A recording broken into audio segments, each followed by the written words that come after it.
네, 마감 전 주목해볼 주목 리포트와 함께 살펴보는 순서죠. 리서치 아름의 김동윤 연구원 자리하셨습니다. 안녕하세요. 네, 안녕하세요. 네, 반갑습니다. 네.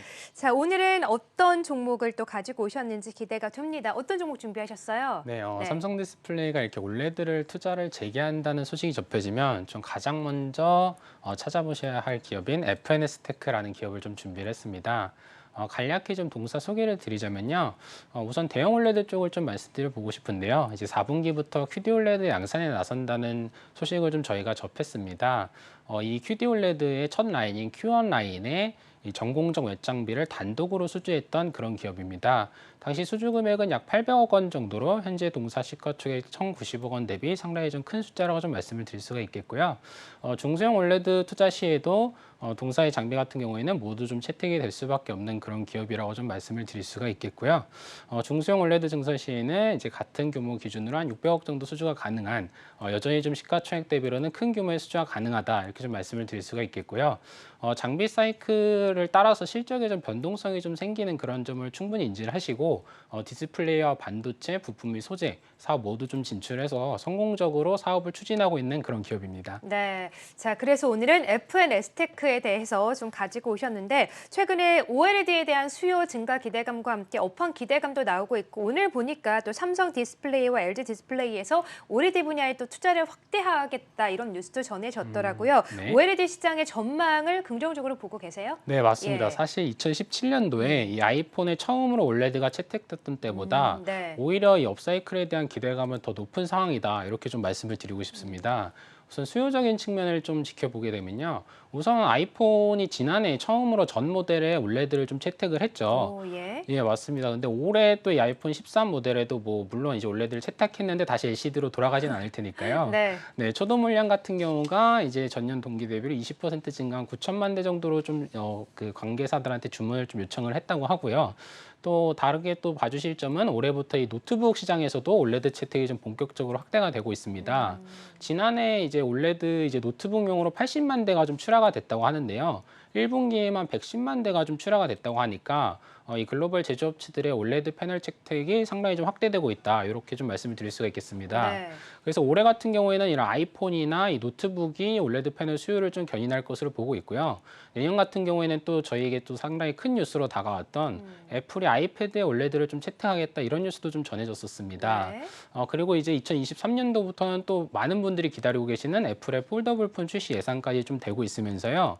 좀 주목해 보실 만한 점은 이런 아이패드는 11에 12인치, 뭐 노트북은 13에서 17인치, 폴더블 폰 7인치.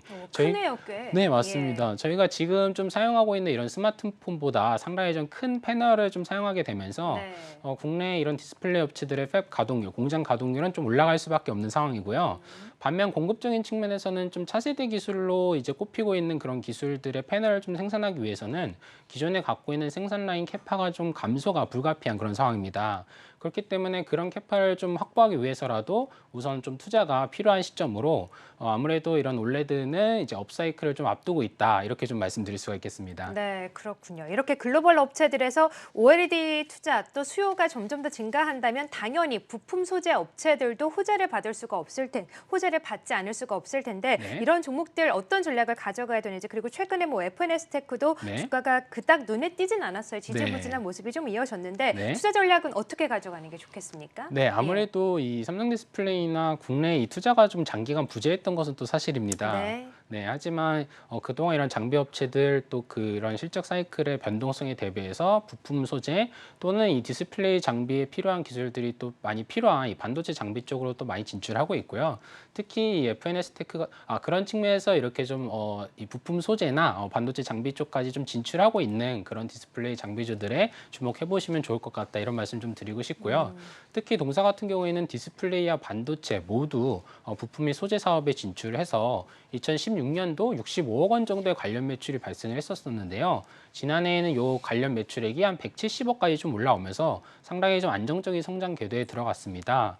지난 6월에는 이 올레드의 이 부품 소재, 이 마스크 제품을 이제 생산하기 위한 공장 준공을 마쳤는데요. 이쪽에서 이 OMM 마스크라는 이제 제품을 앞으로 생산을 하게 되는데, 이 제품 같은 경우에는 삼성 디스플레이에서 연간 한 1,000억 원 정도 구매를 좀 하고 있다고 합니다. 확인해 본 결과 동사 같은 경우에는 시장 점유율 20%를 목표로 이제 시장 점유율 좀 앞두고 있는 것으로 판단이 되고요. 동사 같은 경우에는 삼성 디스플레이나 삼성전자와 상당히 우호적인 관계를 확보를 하고 있기 때문에 신규 아이템을 이제 생산할 수 있는 공장을 준공했기 때문에 충분히 시장 진입이 가능할 것으로 판단을 하고 있습니다. 특히 최근에 반도체 소재 부품인 CMP 패드라는 이 아이템과 관련해서 시장에서 좀 주목을 받았었는데요. 삼성전자와 이 재사용 CMP 패드라는 기술을 좀 공동으로 개발을 했습니다. 이 기술에 기반을 해서 재사용 CMP 패드를 올해 초부터 삼성전자 반도체 제조 라인에 공급하고 있는 것으로 좀 파악이 됐는데요. 이렇게 재사용 CMP 패드가 실제 제조 라인에서 사용되는 것이 세계 최초라고 합니다. 네, 그런 측면에서 봤을 때 삼성전자는 연간 한 3천억 원 정도의 CMP 패드를 구매를 하고 있다고 제가 좀 파악을 하고 있고요.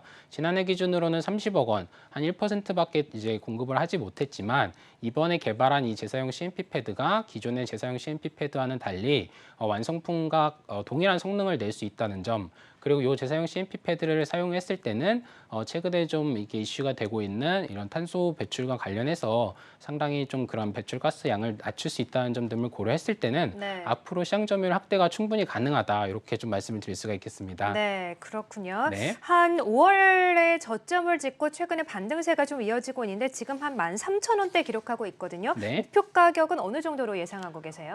저희가 네. 이번에 적정 주가를 산정은 하지 않았습니다. 아, 그래요? 네, 그래서 제가 이 자리에서 딱 말씀을 드리지 못했겠지만 긍정적으로 보시니까 적정 주가를 산출 안 하신 거예요? 네, 맞습니다. 예. 네, 이게 사실 동사가 가장 좀 저평가되어 있다고 말씀을 드리는 근거는 Q1라인 이런 대형 올레드 투자가 됐을 때는 30K 기준으로 800억 원, 중소형 기준으로 한 600억 원 정도로 수주가 가능한 그런 부분인데요. 시가총액 1,000억 원 대비로 상당히 좀 큰 규모의 좀 수주가 가능하고, 또 이제 QD 올레드 라인, 이 Q1, Q2, Q3 라인, Q1 라인을 좀 독점으로 수주했었다는 점에서 네. 수주 규모가 상당히 크기 때문에 시가총액 대비로는 디스플레이 장비주들 사이에서는 이 단위 투자당 수주 가능액이 상당히 큰 그런 기업입니다. 네. 네. 그래도 네. 좀 저희가 어느 정도 마지노선을 좀 잡고 있어야 되잖아요. 언제까지 좀 보유하는 게 맞다라고 보세요? 네, 우선 올해 이제 15K 기준으로 좀 투자가 될 것을 예. 보고 있고요. 내년 7월에 또 이제 2차 좀 페이즈 2로 좀 투자가 될 것 같습니다. 7월? 네. 그래서 저희가 보기에는 적어도 이제 내년 7월 앞으로 삼성 디스플레이 투자가 분명히 더 이루어질 수밖에 없는 상황이기 때문에 네. 이제 업사이클 초입이라고 보고 있습니다. 그래서 향후 2, 3년 정도 좀 충분히 지켜봐 주시면 네. 관련된 부품 소재 매출액 올라오면서 또 관련된 장비 수주액까지 확인하실 수 있으실 것 같습니다. 2, 3년이요? 네, 맞습니다. 아, 네, 굉장히 좀 길게 갖고 있어야 되네요. 자, FNS테크 첫 번째 종목으로 좀 장기 투자를 하는 관점에서 좀 잡아주셨고요. 네. 두 번째 종목도 함께 들어보도록 할게요. 두 번째 종목은 예전에 가지고 오셨던 종목인데 네. 이 종목 최근에 상승세가 좀 눈에 띄어가지고 저도 계속해서 좀 팔로우를 하고 있었던 종목이긴 하거든요. 네. 종목 한번 소개를 해주시죠. 네, 우선 말씀드리는 기업은 SPG라는 기업이고요. 네, 소개하셨던 종목이죠. 네, 맞습니다. 초정밀 감속기, 로봇용 초정밀 감속기 국산에 성공해서 좀 주목을 부탁드렸던 그런 기업입니다. 동사 같은 경우에는 이제 쉽게 말씀드리면 모터와 감속기 두 개 부분을 좀 나눠서 말씀드리면 되겠는데요. 모터 쪽이 최근에 에어컨이 또 그렇게 많이 팔리고 있다고 하지 않습니까? 네, 그렇죠. 네, 그래서 이런 없으면 에어컨이 안 되잖아요. 맞습니다. 네. 너무 덥더라고요. 네. 그래가지고 이런 에어컨 쪽에 수요가 증가하면서 또 충분히 전반 시장 좋아하시는 업종이고, 또 이런 감속기, 초정밀 감속기와 관련해서는 이쪽 국산화에 좀 상당히 계속해서 저번에도 이제 말씀을 드렸던 부분인데요. 기존에 일본 3사가 좀 이렇게 좀 95% 이상 좀 가점을 하던 그런 시장인데요. 감속기 같은 경우에는 이 회사 중에 하나의 회사가 이 감속기와 관련한 매출액이 1조 2천억 원이 좀 나오고 있습니다. 그런 식으로 좀 상당히 좀 큰 시장에 이렇게 레퍼런스를 확보할 수 있는 아이템으로 진입을 하기 때문에 앞으로 이렇게 좀 레퍼런스 확보하고 공급하고 이제 시장에 들어가는 단계이지만 실제로 공급이 성공하고 실적에 반영이 될 때는 실적을 확 틔울 수 있는 그런 아이템을 확보했다는 측면에서 투자자분들께서 관심을 좀 많이 가지시는 것 지금 같습니다. 주요 고객사가 또 나가고 있네요. 네. 자, SPG 다시 한번 리뷰를 통해서 얘기를 나눠보고 있는데 최근에 네. 5월 달에 소개를 하고 난 이후로 주가 움직임이 그닥 좋진 않았는데 네. 최근에 여름 들어서 말씀해 주신 것처럼 에어컨 수요가 폭발하다 보니까 네. 그 이슈와 함께 SPG 주가도 상승세가 좀 계속되고 있는데 네. 좀 좀 우려가 될 만한 점은 또 혹시나 여름철이 좀 지나고 나면 주가의 상승세도 좀 꺾이진 않을까 이런 네. 우려감도 들고 네. 앞으로 남은 모멘텀이 과연 뭐가 있을지 상당히 궁금하거든요. 네. 어떻게 보세요? 네, 우선 크게 예. 세 가지 정도 좀 말씀을 드려보고 싶습니다. 우선 가전 쪽은 사실 이제 크게 밸류에이션을 받지 좀 못했던 그런 부분이고 어떻게 보면 동사의 저평가 배경이기도 했었고요. 그렇기 때문에 앞으로 성장 동력을 좀 집중적으로 말씀을 드리고 싶은데요. 우선 현대차의 그 인도네시아 라인에 동사가 감속기 기반의 제품 공급을 지난해 처음으로 이제 레퍼런스를 확보를 했습니다. 당시에 1340세트 정도 공급을 진행을 했고요. 이 제품과 관련해서 추가적인 협업이 진행 중인 것으로 확인을 하고 있고 이후에 인도네시아 추가 라인에 들어가거나 또는 아산 라인 또는 기아차의 이런 제조 라인에도 채택될 수 있는 가능성이 충분히 높게 좀 판단을 하고 있어서요. 이것과 관련한 게 일단 첫 번째 성장 동력이라고 말씀을 드릴 수가 있겠고요. 두 번째로는 동사가 이 칭다오에서 동사가 갖고 있는 공장에 이 자동화 증설을 좀 진행을 하고 있습니다. 이 자동화 증설의 동사의 감속기를 채택해서 자동화 증설을 맡아줄 기업을 좀 찾고 있는데요. 그렇기 때문에 어떻게 보면 동사 입장에서 상당히 자신감이 있는 것이죠. 동사의 공장에 동사의 제품을 사용해서 증설을 하겠다는 것인데 이렇게 공급이 끝나고 나서 어떤 회사가 동사와 그 라인 작업을 맡아줄지는 모르겠지만 그 이후에 이제 중국 시장 공략을 시작할 수 있는 그런 부분입니다. 마지막으로는 이제 미국의 1위 공작기계 업체인 A사의 퀄테스트를 통과를 했다는 점인데요. 그렇기 때문에 이제 미국의 이 회사와 본계약을 좀 앞두고 있지만 최근에 언론에서 보도가 되면서 조금 부담스러운 상황으로 조금 지연이 되고 있다고 합니다. 그래서 정리해서 말씀을 드리자면 이런 현대차 그룹과의 협업 확대, 중국 시장 내 이 로봇 자동화 라인의 부품 공급 확대, 그리고 미국 시장 진출 시작 이렇게 세 가지 정도로 좀 말씀을 드릴 수가 있겠고요. 네. 요 세 가지 중에 하나만 좀 레퍼런스 확보되고 시나리오대로 흘러간다면 실적이 상당히 고성장할 수 있는 그런 포텐셜을 갖고 있다 이렇게 좀 말씀을 드릴 수가 있겠습니다. 네, 그렇군요. 남은 모멘텀도 상당히 많습니다. 네. 현대차와 협업, 중국 또는 미국의 진출 기대감도 갖고 있기 때문에 네. 앞으로 SPG 주가 흐름도 기대가 됐는데요. 앞으로 투자 전략은 어떻게 가져갈까요? 네, 아무래도 최근에 이렇게 좀 이렇게 로봇용 특수 감속기 국산화에 좀 성공을 하면서 시장에 진입을 했는데요. 기존에 가점하던 일본 기업들의 제품보다 20% 이상 단가 절감을 할 수 있는 그런 제품이라고 합니다.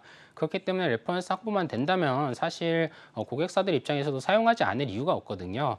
또 말씀드렸다시피 이 기존의 시장을 가점하던 세 개 업체 중 한 곳에 감속기 관련 매출액이 1조 2천억 원으로 좀 확인이 되고 있기 때문에 시장이 상당히 큰 시장이고 저희 생각보다 상당히 크게 성장할 수 있는 그런 기업이기 때문에 이 기업도 마찬가지로 중장기적인 관점으로 접근을 해봐 주시면 감사할 것 같습니다. 네, 역시나 목표 가격은 산정 안 하셨어요? 네, 맞습니다. 그러시군요. 네. 일단 긍정적으로 좀 중장기적으로 보자는 말씀이신 것 네, 같아요. 맞습니다. 자, SPG 그리고 오늘 신규 종목 FNST까지 함께 살펴봤고요. 김도윤 연구원과 함께했습니다. 고맙습니다. 감사합니다.